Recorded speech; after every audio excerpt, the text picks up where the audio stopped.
George, you transfer this afternoon. Yeah, very well. Well, just going to use them. What you used to do. Yes. You get there.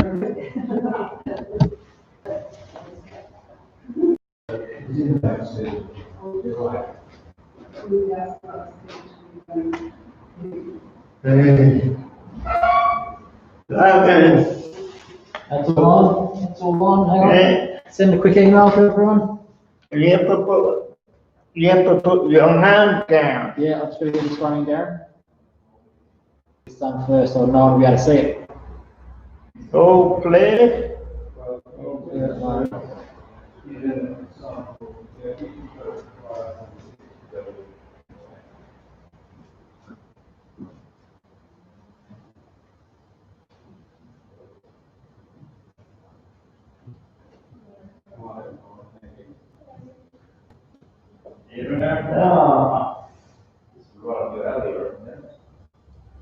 No, fair one. No matter need to go. No, come. Yeah, I think I got the blood.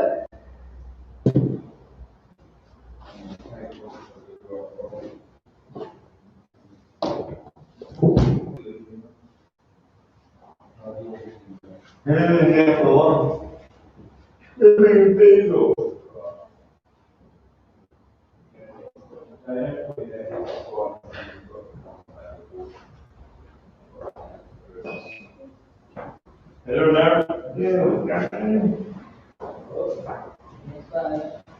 Hey, no. Can we just sort of stay on the road? We can sit together. We can sit together. See ya. Where you going? Bye-bye.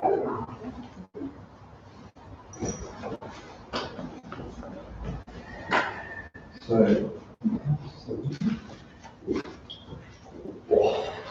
well this morning. That's good. Obviously not as good as a pre-recorded quality, but that was pretty right. There's only a couple of times we had, when it's our incident, where we had a slight hang up, just a slight beach ball. Yeah, was that during the rain? Like only seconds of that, partially. Yeah. And for some reason, whether it's the technical nature of that very last hit, which was fairly full on, that kind of died. It'll really struggle for the hymns. Audio is not great. But Just to get the bit rate that needs to be hymns. heaps. Yeah. Talking was all fine. That particularly the last one, I really kind of fell apart a bit more. Yeah. Because I actually looked at it, I thought, well, this is a pretty complex one. I thought, I reckon we'll have more problems with this in the short run. Yeah.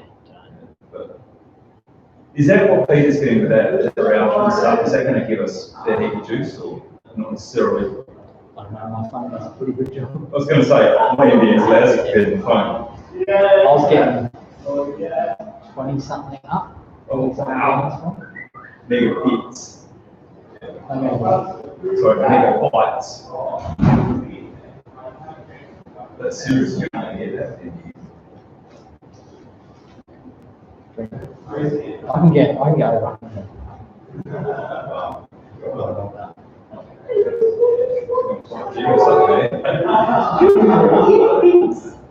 Once you water, I don't think I did.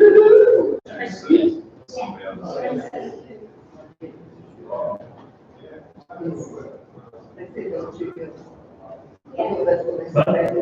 Oh yeah, that's cool. That's that was the rabbits, yes.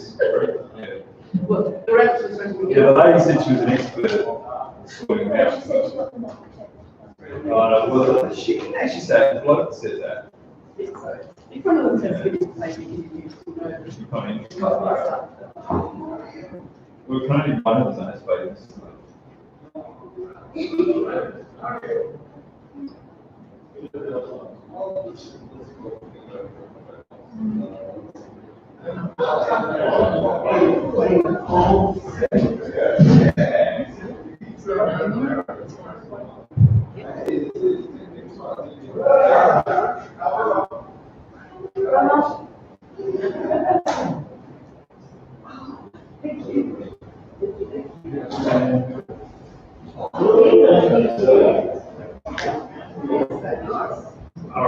Supposed to sterilize your son.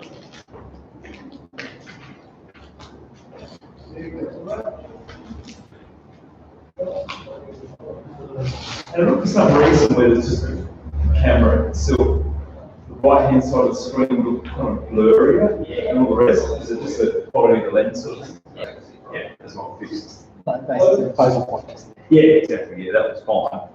But particularly for some reason, the right, I reckon was just. I'll be doing some work this week again. Hey, is that reversed? Yeah, the mirror's on there and then. What it does. It's got all that right for it. I was like, hang on. The mirror for some reason took it all down for it. Oh, okay,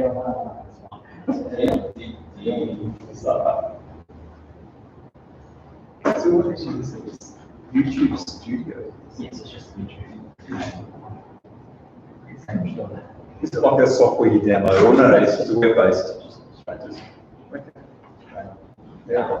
So yeah, when we get to doing a proper dual screen and stuff, like I said, like Yeah. the PowerPoint needs to Yeah. then you got to run through. Build Vimeo or one of those. So you run it, so beyond that, that's running it through a streaming. Whereas this is Right. Okay. Yeah, I like Gary's email. He sent me all the bits and bobs from digital ideas, I think, links to their website. yeah. But there are some good ones, yeah, foreground. I reckon that there's a good one for that.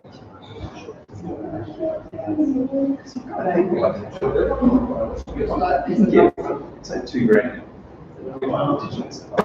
So why do you have to spend £4,000 to get somewhere?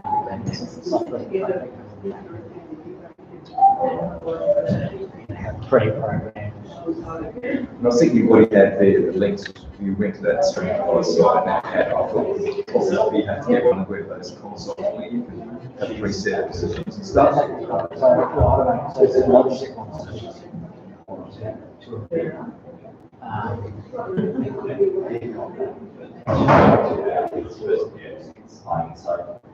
You just want to look simple, so you just go, I want that, I want Yeah, that. we have three locations, we have three locations here. Just go there, there. From the one camera. Just go from- yeah, good, it's wrong. You have road doing it, just go. Screen. Line.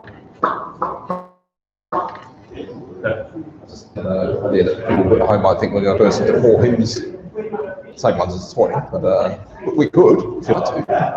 I don't really want to, but put back if you want. Oh, Hymns. Yes, hymns were there. oh, yeah. Yeah, anyway, attention to detail. Uncle John would have had it down in the flash. Well, he's pointed it out for someone else to take it down. Hi. Am I still there? No, you're Or am I there. here? I know you could be there. If you were I'm there, going over there, but I'm doing this. Am I speaking up there? I'm speaking. Yeah, sure. Okay.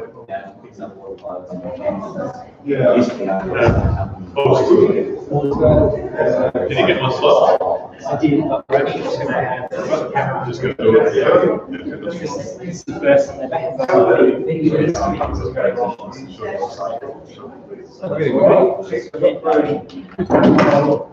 you're really here. Yeah. Right, I know that they should be. Right, it's sort of like here when you start, I'm happy to do it. Luke 21. You know, because you've got a lot of material to get through. So. Short read.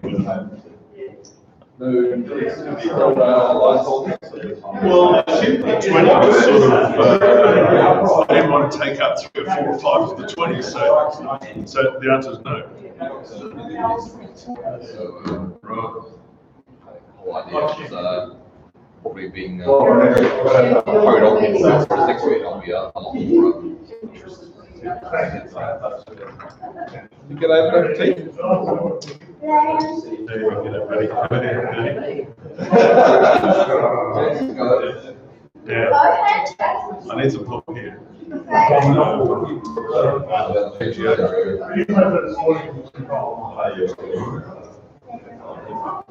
So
we'll have.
And then I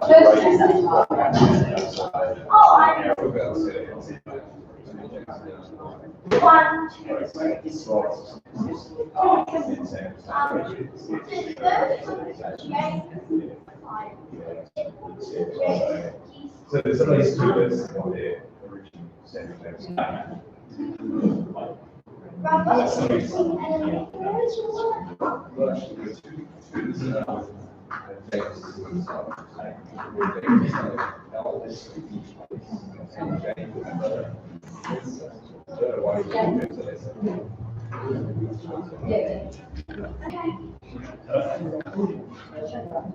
Good evening, everyone, and thanks for joining us once again for our Sunday night presentations. Our first one back in the hall for many months, but it's good to be here. For those of us joining in online, welcome to you as well. So tonight we'll be taking a look at the subject of the significance of the Six-Day War, a war that happened in Israel back in 1967, when the fairly new nation of Israel retook their old city of Jerusalem. So tonight we're going to look at the significance of that and what that means from a biblical perspective. But as we are looking at the Bible tonight, we'll start with a word of prayer. Yahweh, our loving Heavenly Father, we come before you at this time, thankful for the ability that we have to meet together around your word, to hear it, to discuss it, to find out the significance of the things that happen in the world around us. And Father, as we look to your word, we see that you do indeed have a plan, that you are indeed in control of all of the events that go on.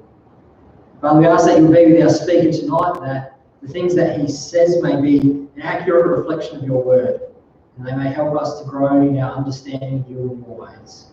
So we leave our night in your care, in your Son's name, our Lord Jesus Christ. Amen.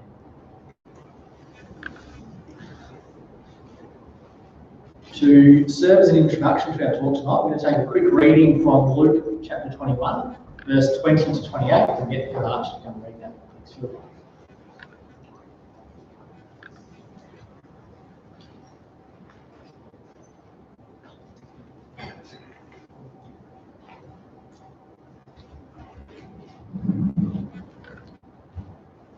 Let's read together then from Luke chapter 21, commencing at verse 20 through to 28.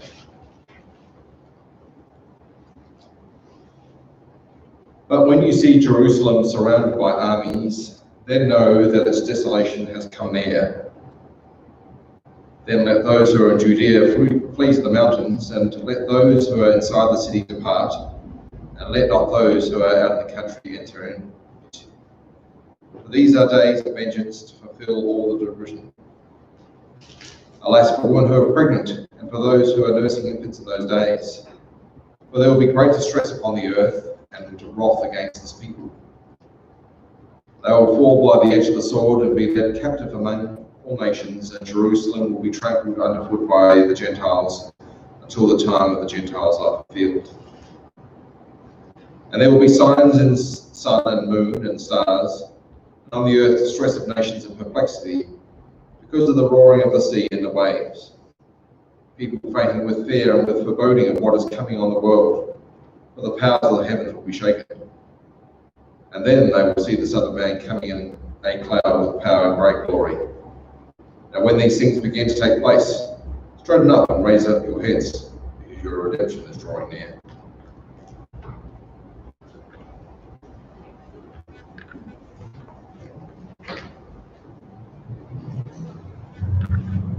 Thanks for that, Phil. Now invite your attention to Tony as he speaks to us to the subject, the significance of the Six-Day War.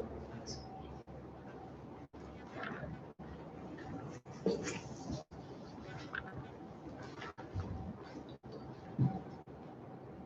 Thank you very much, Brother James, and good evening, brothers and sisters and friends. It's really nice to be with you tonight with real people in a real hall. And there's even some silver lining of the cloud. When I got here, I had some social distancing in the car park as well. And I didn't have to breathe in and worry that I was going to scratch a door on this side or a child on that side, etc. So it's all working very well. Now, we're talking tonight, as James has said, about an event that happened over 70 years ago. And why would we be talking about that tonight? So there's two reasons. The first of which is that Israel and the world, to a much lesser degree, has celebrated or seen the anniversary of this event during the last week. So the war was waged from the 5th of June through to the 10th of June back in 1967. And the end of that war on the 10th of June was, of course, last Wednesday. So that's why we're looking at it tonight. But more importantly, friends, the outcomes of this particular event were both prophesied in Scripture and also integral in God's plan and purpose with his people, Israel. And they're part of Israel and what it is today. It was a formative war, a very formative war in Israel's history. But we can't start with the war. To look at the question about the significance of this war, we've got to go back many thousands of years before that. And we start with a man that we know as Abraham. His name was Abram at the time, but for simplicity, we'll call him Abraham tonight. And he lived in a place called Ur, which was in Chaldea, or near Babylon. And he lived approximately 2,000 years before Christ, so that's some 4,000 years ago. He was an idolater, which meant that he didn't worship the God of the Bible at the time. He worshipped the gods of the heavens, the gods of the earth, all manner of different gods. He was simply called an idolater. And one night, God appeared to him, and he saw in Abraham something special, something that he could work with. He saw in Abraham a great man of faith. And he appeared to Abraham and made him a promise. And this is how Stephen in the New Testament records that promise in Acts chapter 7, where Stephen records that the God of glory appeared to our father Abraham, so Stephen was a Jew, our father Abraham, when he was in Mesopotamia, before he lived in Haran. And God said to him, "Go out from your land and from your kindred and go into the land that I will show you." And Abraham did just that. And in another New Testament book, in Hebrews, which we believe Paul wrote, Paul records that Abraham obeyed. In fact, he did that by faith. So this is in Hebrews 11, which is a great chapter of faith. And Paul, we believe, records, by faith, Abraham obeyed when he was called to go out to a place that he was to receive as his inheritance. And he went out not knowing where he was going. And there's the trail on the slide. You'll see it there in the yellow dots, starting at Ur and going through Babylon and right up to Haran, where his father passed away. And you'll see there Carchemish, where that great battle was held, and down through Kadesh and Damascus and into Canaan, Palestine, or modern-day Israel. Now, when Paul said by faith, it was, wasn't it? Because God, whom he didn't know as a God, appeared to him and said, "I want you to leave everything about your current life. You'll take a few of your relatives, but other relatives you'll leave behind. Your house you'll leave behind, your job you'll leave behind, your gods you'll leave behind, the car and the caravan, as it were, everything that he had in that place he left behind. And he gathered his possessions that were portable and transportable, and he headed off." And Paul says there, he did not know where he was going.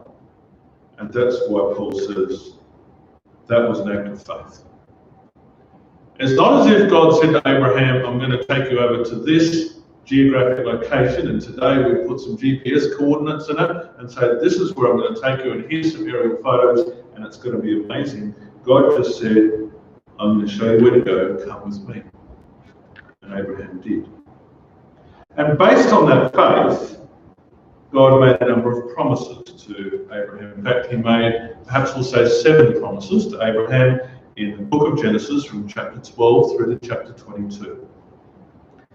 And in a little nutshell, the promises presented, particularly in chapter 13, that Abraham would become a very great nation. That in him, and this was important, especially in the New Testament context in Galatians 3, in Abraham, all nations would be blessed. Meaning that if you were to become associated with Abraham, you would have the blessings that Abraham has. His descendants would be multitudinous. Now that's an interesting one, because at this point in time, when that promise was made, Abraham didn't have a descendant. He didn't have a son. He didn't have anyone that would make his seed, his descendants, his offspring multitudinous at all. How's that for faith? And finally, his descendants would inherit the land of Canaan, the promised land, and not just inherit it, but inherit it forever. And principally, Paul tells us in the book of Galatians that that's referred to our dear Lord Jesus Christ and Abraham and those that would be associated with Christ and Abraham through baptism. So that's the promise. Now, there were some ups and downs about that because the promise was conditional. The promise to Abraham was that he would become a great nation, that he would inherit the land, that he would be in the land, but his descendants, his seed, continuing in the land was conditional on their obedience. Abraham would inherit the land, but the seed would live in it as long as they were obedient. And so there is preempted in the Old Testament a scattering of Israel. And there is also foretold a regathering of Israel. And because they were scattered, they had to be regathered because Abraham's promise from God must be true, must be fulfilled. They would inherit that land forever, even though in between time, if they were disobedient, they might be scattered from it. So far we've seen Abraham left his home dwelling house, went to a land he'd never seen or heard of before that point. God said, well done, that was an act of faith. God said, you'll inherit that land forever. And his offspring after him that he hadn't had at that point in time would live there as well, as long as they were obedient.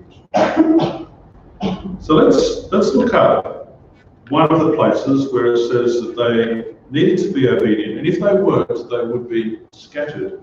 Here it is in Deuteronomy chapter 28, a long chapter that Bible students would know well.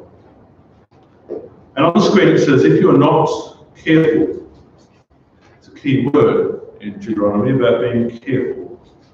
If you're not careful to do all the words of this law that are written in this book, that you may fear this glorious and awesome name, then you will be plucked off the land that you are entering to take possession of it. Verse 64, if you're following. And the Lord will scatter you among all peoples, from one end of the earth to the other. And there you shall serve other gods of wood and stone, which neither you nor your fathers have known. So God says, I demand obedience. And that's fair. You know, God appeared to Abraham and said, I'm going to make you a promise. And the promise is you will be the greatest nation in the whole world. But if you want that, you have to obey. That's the terms. That's fair. And if you don't obey, said God in Deuteronomy chapter 28, you'll be plucked out of this land. That's the land that Abraham went to. You'll be taken out of it. And I'm going to scatter you through all peoples, from one end of the earth to the other. And there you'll serve other gods, like the gods that Abraham left behind in Ur. God is very firm. So just as there was to be a scattering, so the Bible is very clear that the promise to Abraham would be fulfilled. They would inherit that land, and so there must be a regathering, a restoration. So here's an example reference to the restoration, and this one happens to be taken from Ezekiel 37. Where we read in chapter 37, then say to them, thus says the Lord God, behold, I will take the people of Israel from the nations among which they are gone. So that's the scattering from Deuteronomy and chapter 28.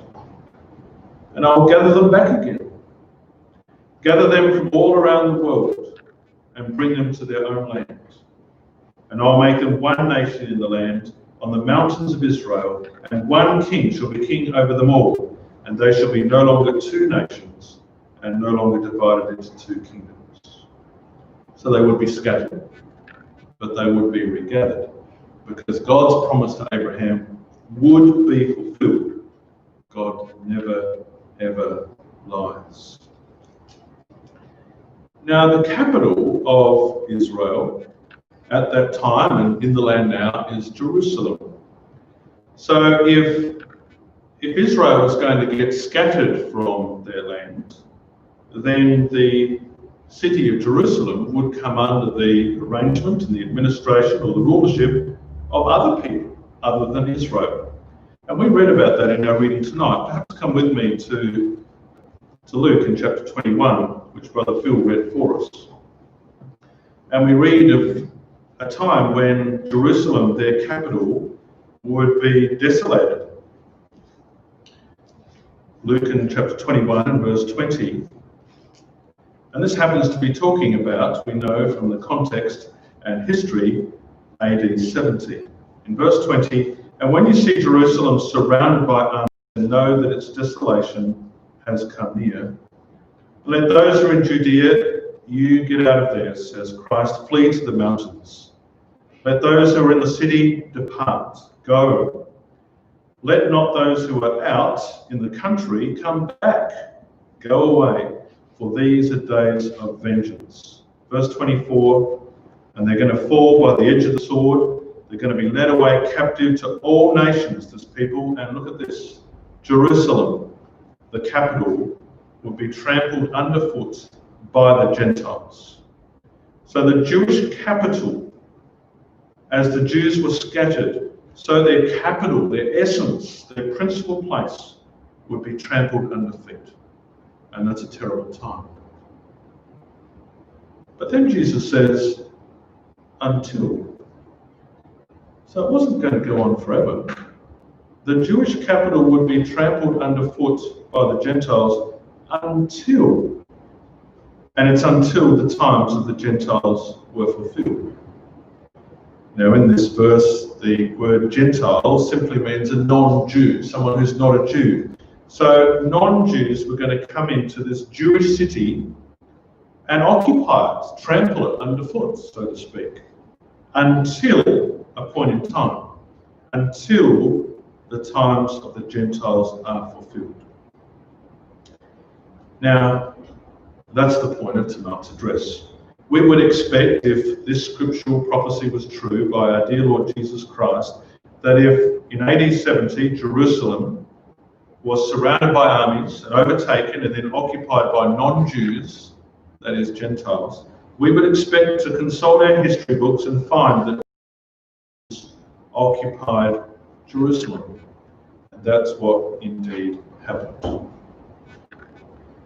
So very simply, Jerusalem has had many occupiers since the time of Christ when he spoke this, let's say in AD 33. So firstly, pagan Rome that looked after that then known world when Christ was alive, occupied and administered Jerusalem up until about 324. And then pagan Rome became Christian Rome, and they kept occupying and administering that area up till 638.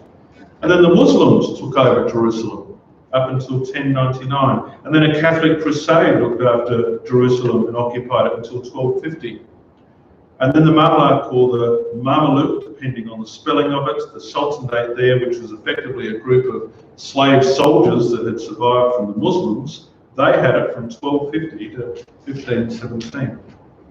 And then the Turks had it for 400 years, perhaps 8 Jubilee periods, 17 to 1948.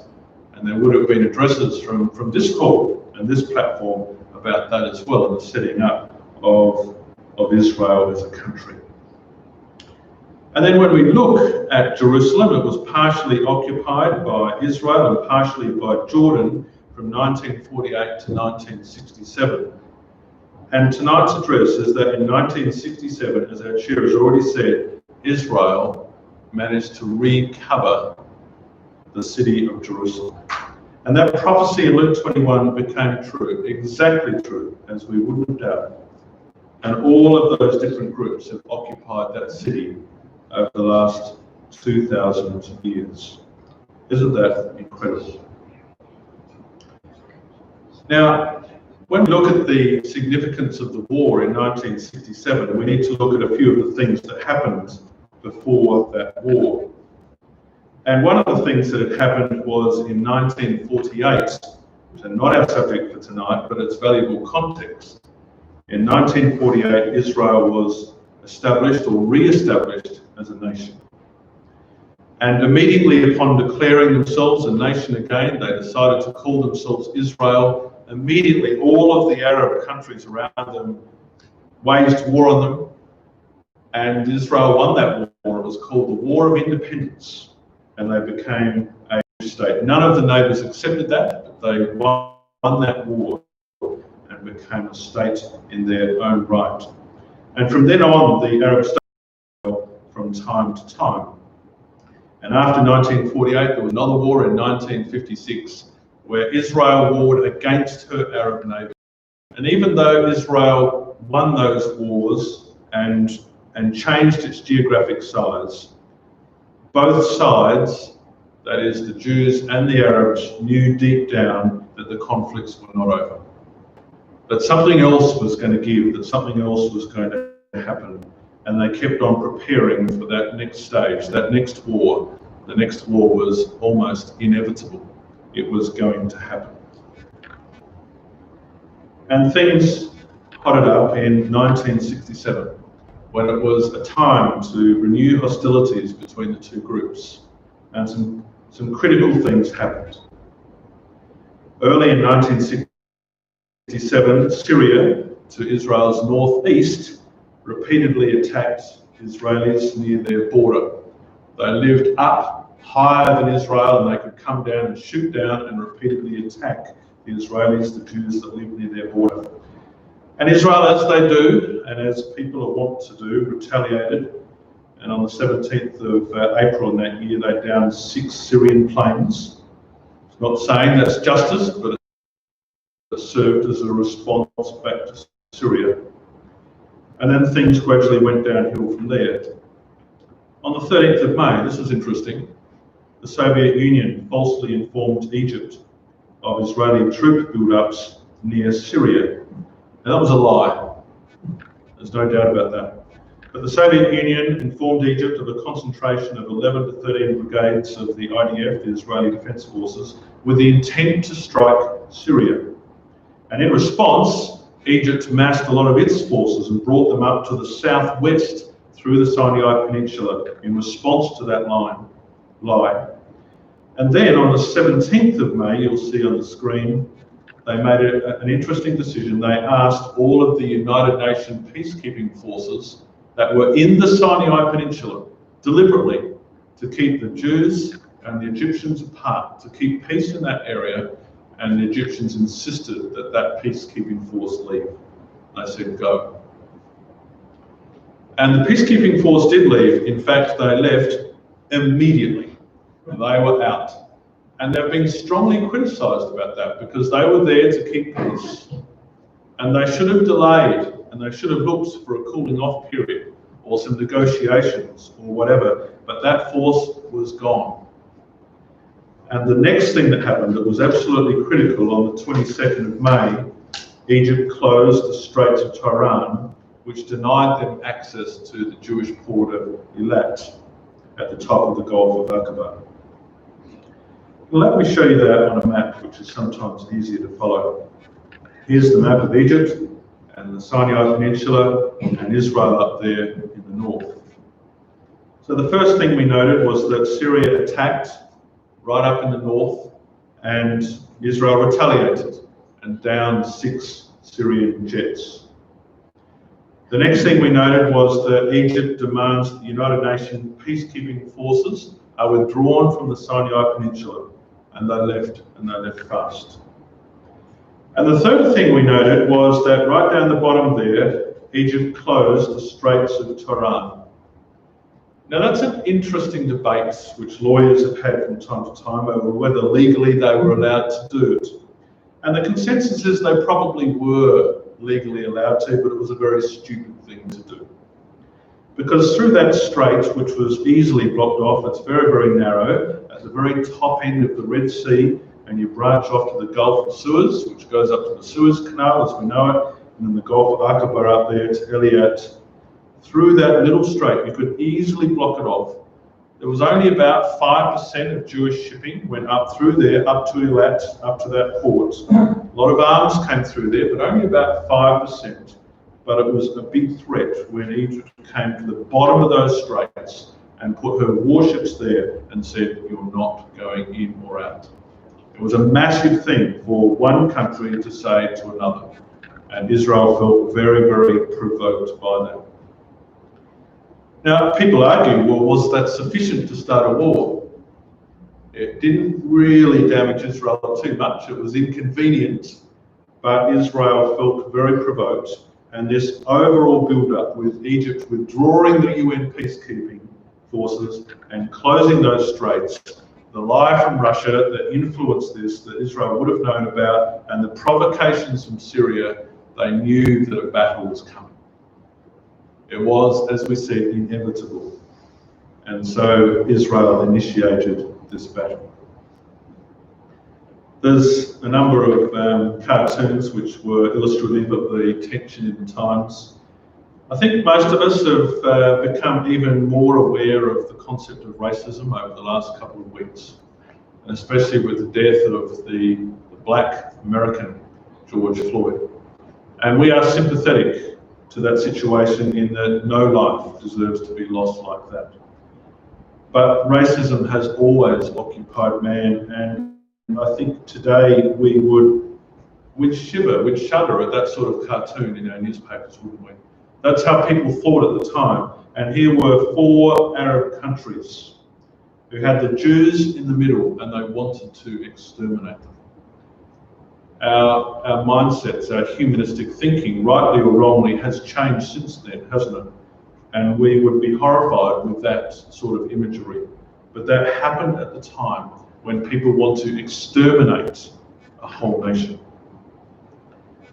Here's another one with Egyptian President Nasser kicking the Jews into the Mediterranean. And you can see there all of the other Arab forces and nations and soldiers behind him, as together they wanted to get rid of the Jews. They hated them and they wanted to annihilate them. Now, with this war being inevitable, Israel decided that the best form of defense was offense. And so offend they did.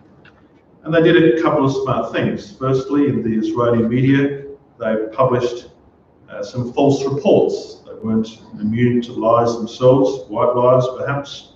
And their false reports claimed that their Israeli soldiers were on vacation. They also decided to damage a tracking antenna on the United States Embassy to prevent the Americans from finding out about their plans. There's no doubt that even though the Americans were pro-Jewish, they wouldn't have supported a war like the Jews were planning. And they planned a war, and their pilots found out about this operation only 5 hours from the start of the actual war. So on the 5th of June in 1967, Israel launched a blitzkrieg attack on 3 fronts against 3 neighbouring Arab countries. Against Syria on the Golan Heights in the north, against Egypt in the Sinai Peninsula in the south, and against Jordan on the West Bank. And Jordan, though, was on the east of the land. This happened very quickly, very suddenly, very early in the morning. And because Egypt was the biggest nation and they had their forces concentrated in Sinai, that's where they went first. And nearly 200 Israeli aircraft attacked 14 Egyptian airfields, and they caught them completely off guard. And these fighter jets flew at about 20 metres above the ground, or 60 feet above the ground. That's pretty low to avoid all the radar. And they came down, and in less than 3 hours, they had destroyed 338 Egyptian aircraft. The Jordanian and Syrian air forces attacked Israel in retaliation at 11 AM on the same day, and the Jordanian and Syrian airfields were also destroyed by the Jews. And so Israel had, at that point, complete air dominance for the rest of the war.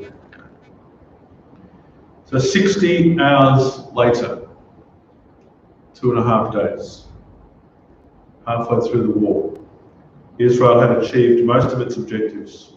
It had control of the Golan Heights. I'll show you where that is in a minute. It had seized most of the Sinai Peninsula, and I'll show you a map of that, and importantly reopened the Straits of Tiran. So they've gone down there all the way to the bottom of the peninsula and opened that, and the warships are gone. And they had the conquest of the West Bank, including the old city of Jerusalem. And I'll talk to you about that too. And that's the fulfillment of Luke 21, until, remember that? Until it was going to be trampled down by non-Jews until the time of the Gentiles be fulfilled. And on the 7th of June, Israel were in fact willing to accept a ceasefire, but there was a rejection of that and more work to be done. Just out of interest, here's the numbers on the particular war. You can see that Israel was vastly outnumbered. The Arab coalition on the left, which was made up of Egypt and Jordan and Syria, and support from other countries, although these numbers just from those three areas, had 240,000 troops, and just over 2,500 tanks, and just under 1,000 aircraft. And Israel had about a third of that number in each of these, just over a third of the troops in 100,000, just under a third of the tanks in 800, with 300. So it was one country against three, a third of the numbers against all of the Arab coalition numbers. They were greatly outnumbered. In fact, there was no way that they could win. But when they did, here is an image of the Israeli jets, the Mirage jets flying across the country. And here's, I thought, a very, very interesting artist reconstruction of those jets. And if we were to go backwards and forwards, you'd see that they are in fact the same jets. It's an excellent reconstruction of this particular image in every detail. And they've come down and they're flying low and they're going over the Sinai Peninsula and in their Mirage jets, French-made jets, and they're bombing the Egyptian MiG fighters there that hadn't even left the ground. Of course, those MiG fighters were Russian-made and Russian supplied. And within 3 hours, 338 of those planes had been destroyed in the Sinai Peninsula. Now, we said that Israel were willing to accept a ceasefire on the 7th of June and asked for it, particularly for Jordan. They said, we don't need to go into the old city, we don't need to go into the West Bank. If you stay on your side of Jordan, we'll stay on ours and we'll do the right thing. And Jordan said, it's too late. We've sent our guys and we're in. So, interesting as well, we can in hindsight see the hand of God, and this is very, very beautiful in a number of aspects that God worked through this. We know that US President at the time, Lyndon Johnson, ensured that no ceasefire was insisted upon until Israel had secured its objectives. And Providence had in fact ensured that Johnson was in power. What you may or may not have known is that President Johnson was raised in a Christadelphian family and community, and he had a great love of the Jews that he developed through that association with the Christadelphians, who of course are putting on this lecture. And President Johnson's aunt, sister in Christ, our sister in Christ, Jessie Johnson Hatcher, and his grandparents were very influential in his life and would always tell him to watch the Jews. And while he wasn't a Christadelphian himself, he was of course a great Christian, and he grew up under that mantra to watch the Jews. And he was a very pro-Jewish person.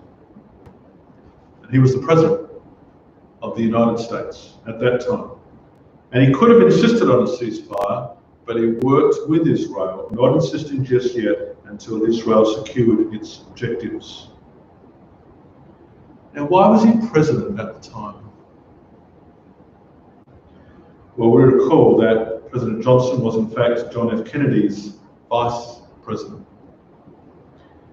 And while John F. Kennedy was an amazing person in his own right and well loved by all of America, particularly with his wife, Jacqueline. He was particularly unsympathetic to Israel. He wasn't pro-Israel at all. But he had chosen President Johnson to be his vice president at the time. Not that he liked him, not that he was a buddy, but because he needed his votes in the south of the country. So Johnson had votes in the south, and he needed those votes. So he selected Johnson as his vice president, and together they won that election. John Kennedy, of course, was assassinated 4 years before this war, on the 22nd of November in 1963. If Kennedy was in power during the Six-Day War, he was not sympathetic to the Jews at all, and he was very popular in America, and there's no doubt that he would have been still in power if he hadn't been assassinated by Harvey, Lee Oswald Harvey. He was very, very popular, but if he had have been still in power, the outcomes of this war would have been very different. And instead, Johnson became president and a supporter of Jews and a supporter of Israel, and made a significant impact in this war and our conversation and our presentation tonight. Isn't it wonderful how God works? That this man happened to grow up with a Christadelphian aunt who taught him about the Jews and the hope of Israel. And he one day became the vice president, and then the president, perhaps the most popular man, the most popular president that America's ever had, was assassinated 4 years before this point to bring this man to be the president of the United States of America. Well, the war ended, and there's a newspaper from the Springfield Republican there, coverage of the total Israel victory, and total it was. The losses, if we compare to the total of the original counts, the Arab coalition had 18,000 troops lost, 2,000 tanks lost, 500 aircraft lost, well over half their aircraft, 80% of their tanks gone. Israel lost just under 1,000 troops out of their 100,000.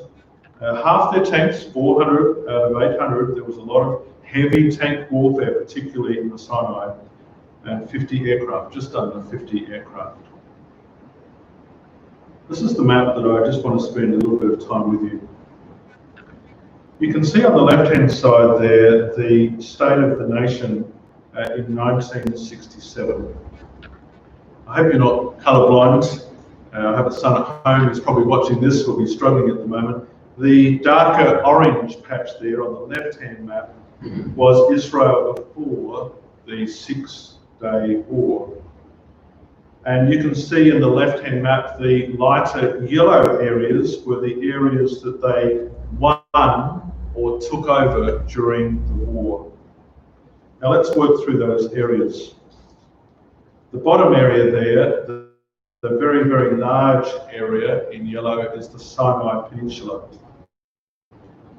So that was Egyptian. It always had been Egyptian. Egyptian had looked after and run and owned that area for forever, since the pharaohs. And yes, there'd been some challenges during world wars and the British had come in and gone, but it had been Egyptian forever.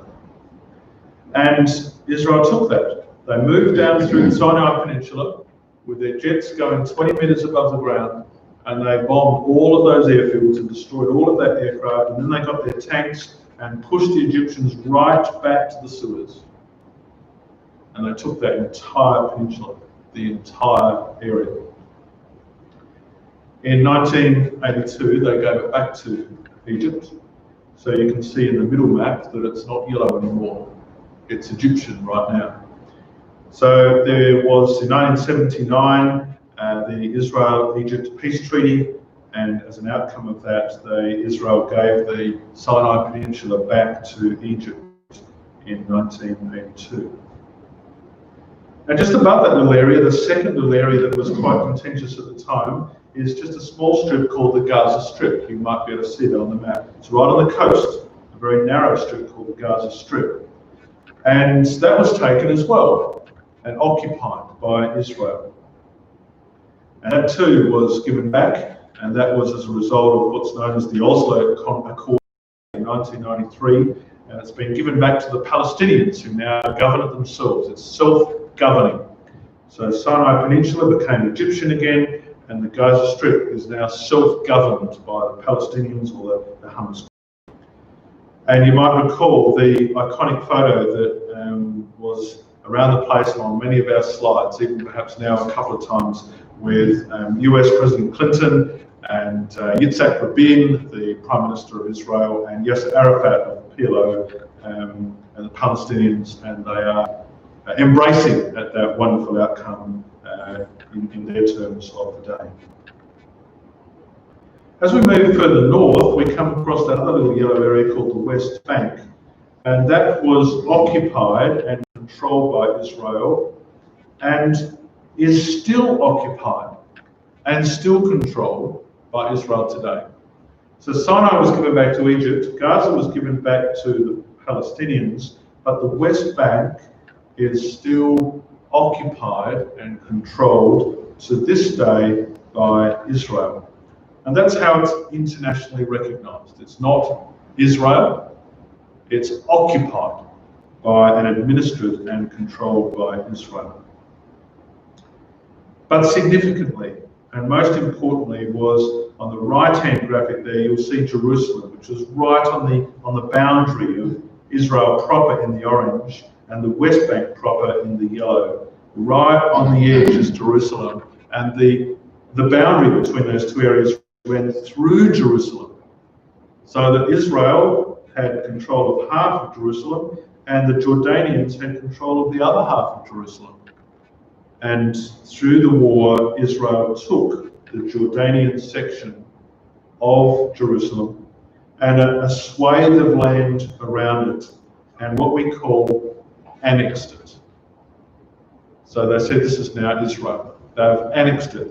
They've taken that land, almost like the Russians did in Crimea, etc. They have taken that land and said, sorry, this is ours. It was yours, it's now ours. And so Israel now has annexed that area of Jerusalem and a bit of land around it. And for the first time in nearly 2,000 years, Jews could pray at the Western Wall after that annexure. And right now, it's an Israeli-controlled area, partial Palestinian control, but essentially an Israeli-controlled area of the West Bank. Now, the fourth area that I need to talk to you about tonight is right at the top in the Golan Heights. And this, as it says, was high. It was right up in the air. For the Jews to take this, they had to go up to the base and literally fight uphill, up against these Syrians who were up above them and firing down with their tanks and other artillery. They were firing down. It was a very, very difficult place to take, a very, very difficult place to live, a hard place to defend, living below those heights right up there in the hill. And they were taken.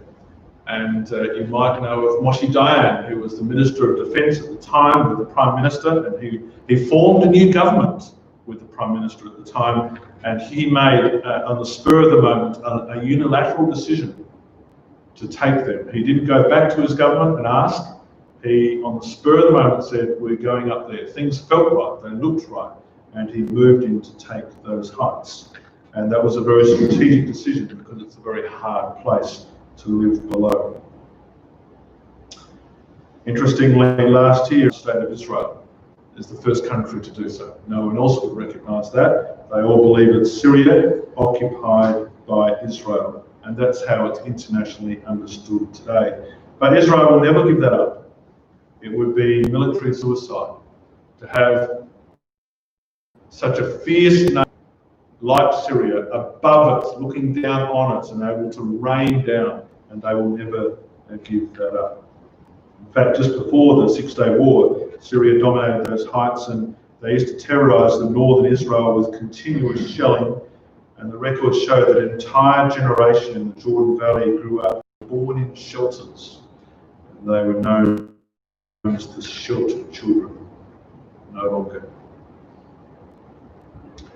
So you can see the development there that in 1967 Israel took a whole lot of land, Sinai, Gaza, West Bank, Golan, And since then, in that today picture, annexed Jerusalem and retained control of the Golan Heights near top. Now this says the same thing, but very simply, and also shows the development of the land from 1948, which is of interest to us. In 1947, just before the state was proclaimed, you can see there in blue what Israel looks like. And they proclaimed themselves a nation, and immediately all the Arabs fought and invaded, and they won that war, the War of Independence, and then they looked like this. They grew in 1948. And then, in 1967, they grew again, and you can see the hashed areas there, Sinai on the bottom left, and the Gaza Strip, and the West Bank, and the Golan Heights. So they grew again. And then, over the course of time, as we've discussed, they've given that a lot back. And so we see them now without the Sinai, without Gaza, but having control of the West Bank and the Golan Heights, and having annexed the whole of Jerusalem. It's a great cartoon. You might be able to read the bottom there. It says the three wiser men. And there's three camels there, with the first one with Nasser, who's the president of Egypt. It's called there the UAR, which is the United Arab Republic, as it was known until 1971. And then there's King Faisal of Saudi Arabia and Hussein of Jordan, and they're heading off away from the star, heading back home to Cairo, as it were, tail between their legs, perhaps a little bit wiser after that confrontation. So, friends, this war had an incredible impact on Israel. Moribund before the law says this work on 6 days of war, Israel's economy suddenly flourished as tourists and donations flooded from the country, the coal was extracted from the Sinai wells. Emigration all but ceased, i.e. moving out, and thousands of new immigrants hastened to partake of the glory. The country was, to be fair, languishing a little bit. In fact, there have been conspiracy theorists who have said that Israel deliberately started this war just to kickstart the economy. I don't think that's fair, but it's what happens. And ever since 1967, the land has grown in size, it's grown in exports, in development, in its wealth, in its population, and its stature. It's grown in its defence, in that now it's bigger, and its narrowest parts are more than the 25 kilometres that it used to be. It can now defend itself. It's a completely different country from before 1967. Israel, of course, took a lot of the credit themselves. 7 days ago, we wrote, says the Jewish Observer, that the Jewish people cannot rely on miracles. They were nervous, they were scared. But what has happened since then cannot be comprehended in any other terms as a miracle. And there's an image of Moshe Dayan, the brilliant on times and erratic at other times Major General who lived, born in 1915, I think it was. He lived through a tiny bit of World War I, but then he fought through World War II and other battles, 1948, 1956, 1967, 1973, he fought through them all and then moved into politics as well. Amazing man. But this is what a Christadelphian author at the time wrote, and this is telling. The present victory is so dramatic as to have the look of divine deliverance. Yes. But will it be seen that way in Israel? From their point of view, their own hand has done it. In an Israel self-assured and largely secular, pride in their own powers and their great traditions, now enlarged by one more tale of valour, are likely to mean more than fear of the Lord. And so they grew more self-confident, and they didn't see God in the victory, or Luke 21 in the victory, or Christ saying that Jerusalem would be trodden down until the time of the Gentiles to their head. They felt strong and brave, and they paid for that a little bit in 1973, and just 6 years later in their next war. And so your Bibles are probably still open to Luke 21, and we can see that there, can't we? That Jesus Christ prophesied all of this. He said, disciples and apostles in Luke 21, when you see Jerusalem surrounded by armies, know that the desolation is coming. Verse 24, it's going to fall by the sword, it's going to be captive, and it will be trampled by Gentiles, non-Jews, for a long time, until the times of the Gentiles are fulfilled. And we've seen that prophecy fulfilled just tonight. Bible students knew that Israel had to take not just half the city, which it did in 1948, but the whole city, which it completed in 1967. And what's beautiful for Bible students is that the context after that is the return of Christ. Verse 27, then they shall see the Son of Man coming in a cloud with power and great glory. When you see these things begin to take place, then lift up your heads, because your redemption is drawing nigh. Now, did Israel's capture of Jerusalem fulfill this verse, as we've just said? Well, yes, and perhaps no. So Israel and Jerusalem are at the heart of God's plan. We know that. That came from Abraham in Genesis 11 and Genesis 12, and right through to Genesis 22, and really the rest of Scripture. The conquest of Jerusalem was a key milestone, but it wasn't the full completion. Even today, there are Gentiles, non-Jews, that exercise control in that city. So Christian sites are controlled by various churches. The site of Solomon's temple is under the control of Muslim authorities. And after uniting the city, Israel decided, and they confirmed, that all holy places would stay under control of their owners.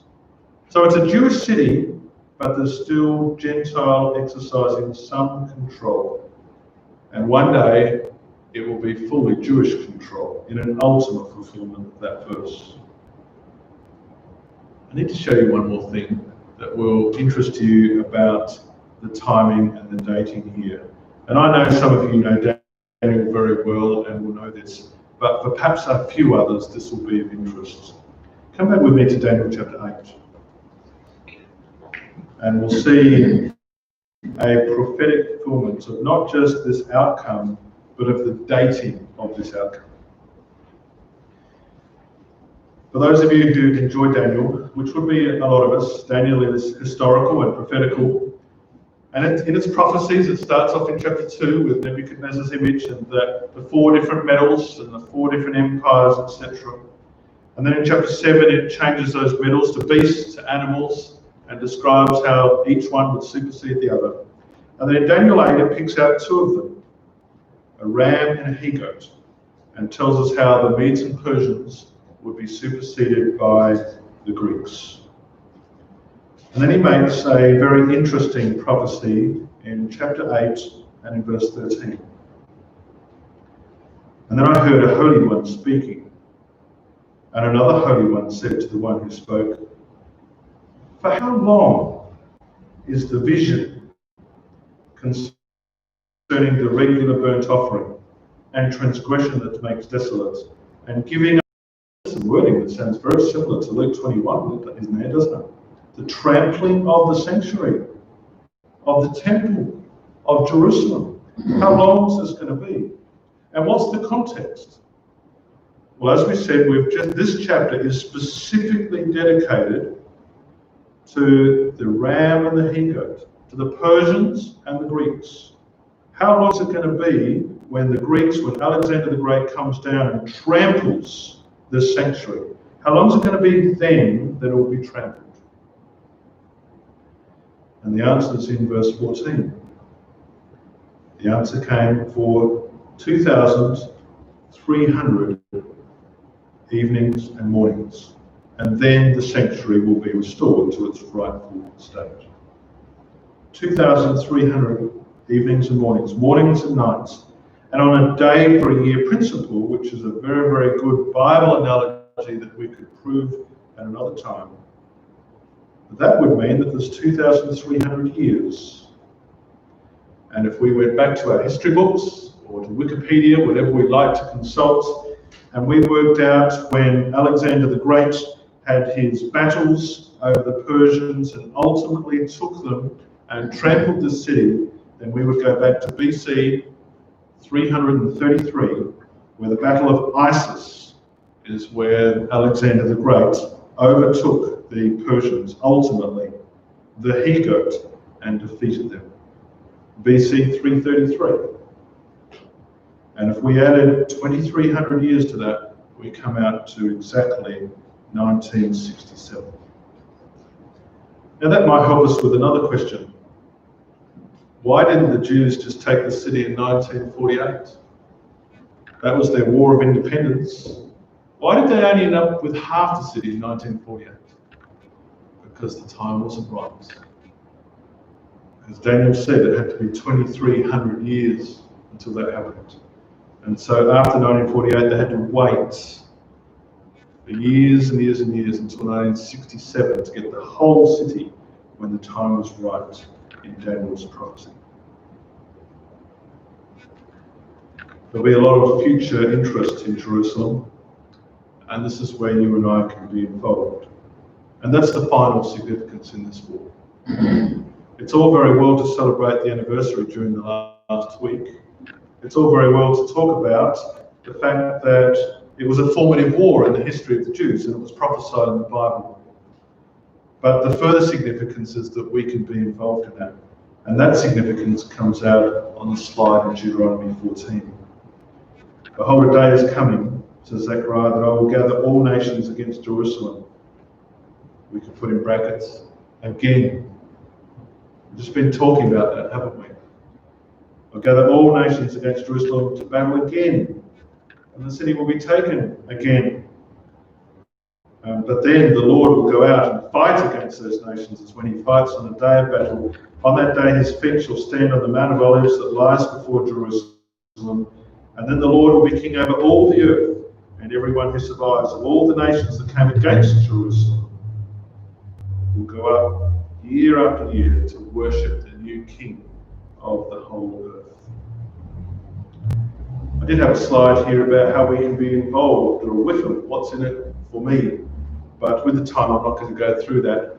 There's a wonderful few verses there in Galatians 3, in verses 26 and 29, that talk about how we can be baptized into Christ. And if we're baptized into Christ, then we become Abraham's. And if we become Christ's seed and heirs of the Abrahamic promises, and if so be, we can inherit the land as well. And those verses have a wonderful alignment that we must be Christ's. That's important. If you're not Christ tonight, if you're listening to this talk, if you're not Christ right now, that's the one thing you need to take away from this talk. You need to be Christ's. The Bible is too great, too strong, too powerful, too true not to accept it. And it tells us to be in Christ, to have faith in Christ, to have faith in Christ, to be baptized into Christ, to put on Christ, to be one in Christ. If you be Christ over and over and over, that's the one thing to take from tonight. Be Christ's.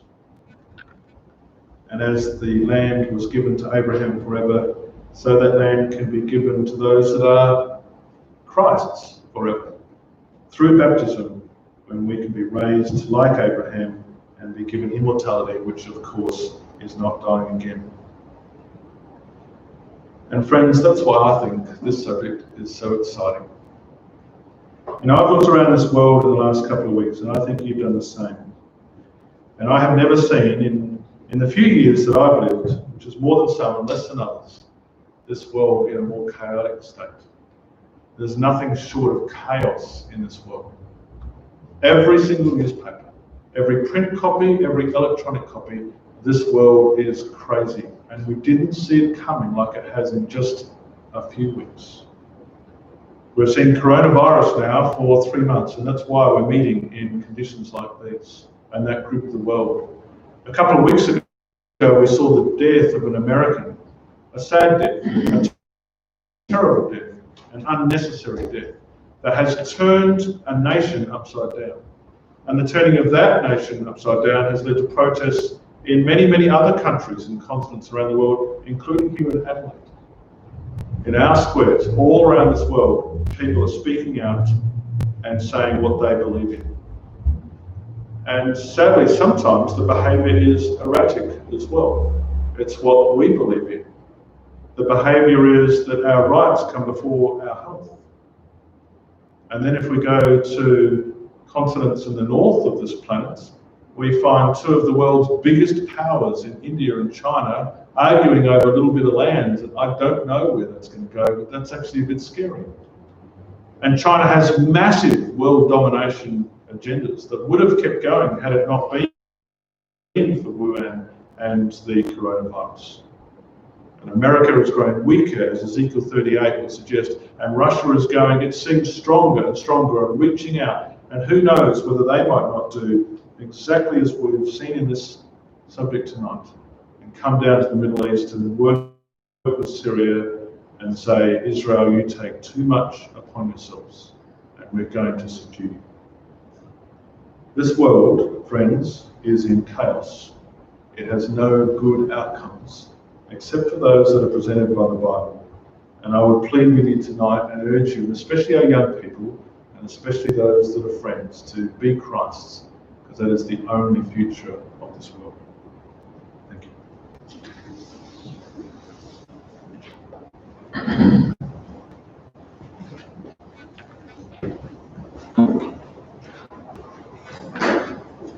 Thank you very much for your words that you've shared with us, and thanks everyone for joining us tonight, including those who are doing so online.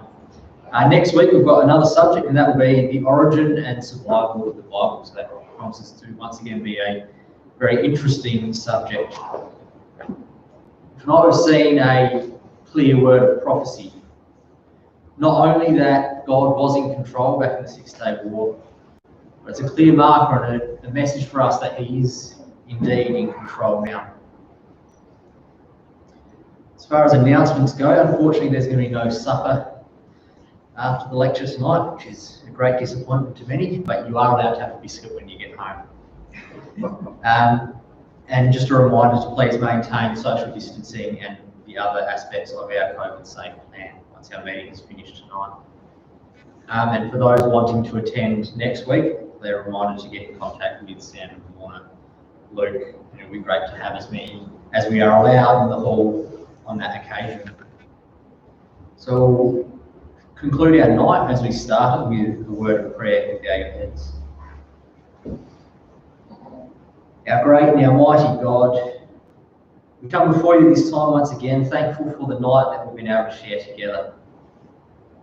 Father, we're so thankful for your word, for your clear word of prophecy that gives us hope and gives us an assurance that you are in control and that you do have a plan for us and for this world. Father, please be with us. Help us to grow in our faith in you, that when your Son does soon return to this earth, we may be ready for him and waiting for him to take the reins and to build in this world peace, justice and righteousness. So we leave our lives in your care at this time, thanking you for all that you do for us. In your Son's name, amen.